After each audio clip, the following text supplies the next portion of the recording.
یہی سبق ہے حضور قدوۃ الاولیاء کی بارگاہ کا۔ عرس مبارک منانے کا فائدہ تب ہے کہ عرس مبارک کی آئین تو گھر لے جائیں۔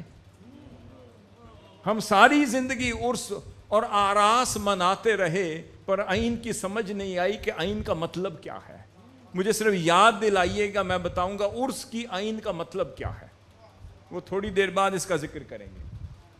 اب سیدنا ابو ہریرہ رضی اللہ تعالیٰ فرماتے ہیں کہ آقا صلی اللہ علیہ وسلم نے فرمایا انظروا الی من اسفل منکم۔ اب غنائے قلب کیا ہے، استغنا کیا ہے، اور بے نیازی کسے کہتے ہیں؟ فرمایا اے میرے صحابیوں، اس کی طرف دیکھو، اس کی طرف دیکھو جو مال میں، جمال میں، اولاد میں، منصب میں، جاہو منصب اور مقام میں تم سے کم تر ہو، صرف اسے دیکھا کرو۔ جو مقام میں، مرتبے میں، عزت میں، علم میں، جمال میں، مقام میں تم سے کم ہو، اسے دیکھا کرو۔ یا رسول اللہ پھر کسے نہ دیکھا کریں؟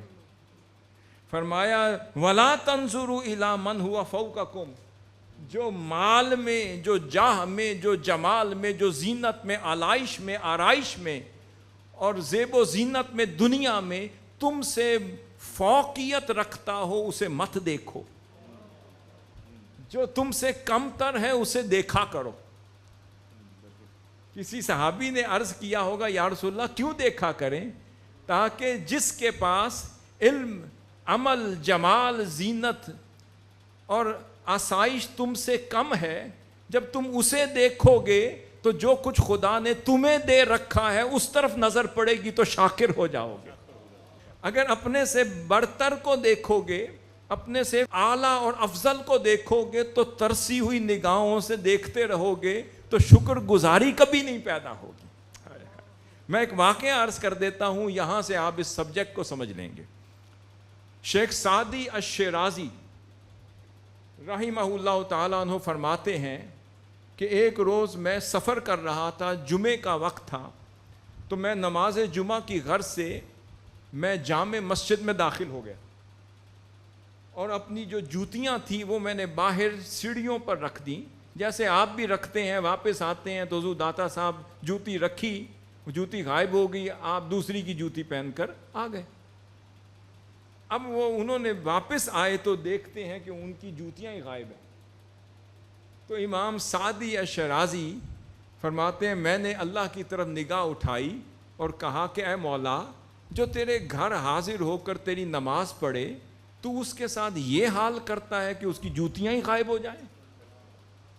فرماتے ہیں یہ سوچنے کی دیر تھی کہ اتنے میں سامنے دیکھا کہ بادشاہ وقت کا ولی عہد آ رہا ہے، اور ارد گرد اس کے حصار ہے، اس کے سیکیورٹی گارڈز کا، اس کے عملے کا، اس کے امراء کا، شہزادوں کا ایک جھرمٹ ہے، اور جھرمٹ کے درمیان وقت کے بادشاہ کا بیٹا آ رہا ہے۔ جب میں نے ذرا نظر جھکا کر دیکھی، اس کے پاس سب کچھ ہے اور 10,000 جوتے لینے کے وسائل بھی ہیں، پر پہننے کے لیے پاؤں نہیں ہیں۔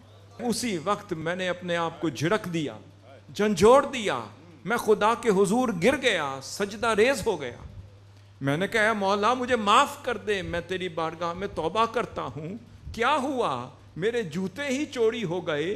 وہ جو بادشاہ کا بیٹا ہے کائنات کے جوتے خریدنے کی طاقت رکھتا ہے پر پاؤں نہیں۔ اس لیے فرمایا کہ ہاں اس کو دیکھو جو ہر شے میں تم سے کم تر ہے، کیونکہ کم تر کو دیکھو گے تو اپنے آپ کو اعلیٰ سمجھو گے، جب اعلیٰ اور افضل سمجھو گے تو خدا کی نعمتوں پہ شکر گزار ہو جاؤ گے، جھک جاؤ گے۔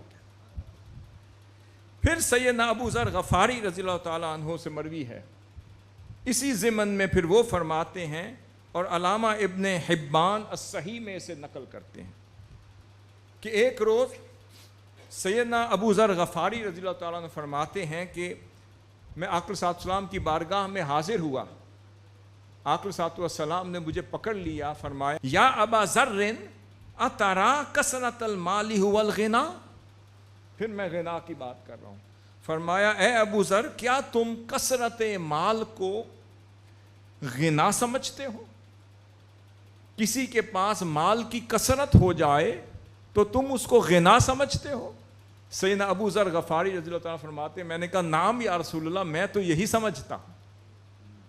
پھر آپ نے فرمایا فترا قلت المال هو الفقر، فرمایا کیا تم قلت مال کو فقر سمجھتے ہو؟ جب کسی کا مال کم ہو جائے اور مال قلیل ہو جائے، اس میں قلت واقع ہو جائے، کیا تم اسے فقیر سمجھتے ہو؟ تو میں نے عرض کیا نام یا رسول اللہ میں تو یہ سمجھتا ہوں. آپ نے فرمایا انما الغنا غنى القلب، فرمایا غنا یہ ہے جو دل کا غنی ہو جائے وہ اصل غنا ہے، جو دل کا غنی ہو جائے وہ اصل امیر ہے. فرمایا والفقر فقر القلب، اور جس کا دل فقیر ہو جائے وہ فقیر ہے، جس کا دل امیر ہو جائے وہ امیر ہے، وہ غنی ہے، وہ مستغنی ہے. اور ہم ان کی بارگاہ میں جڑے بیٹھے ہیں جو جب سے آئے ہیں تب سے غنی ہیں. سائیکل تھی تو تب بھی غنی ہیں، پیدل چلتے تھے تب بھی غنی ہیں، کچھ بھی نہ تھا تب بھی غنی ہے، آج بھی ہے تو تب بھی غنی ہے. اگر قلب کی کیفیت میں فرق آ جائے تو وہ فقیر ہے، اور قلب ویسے رہے جیسے پہلے دن تھا تو وہ امیر بھی ہے، وہ غنی بھی ہے.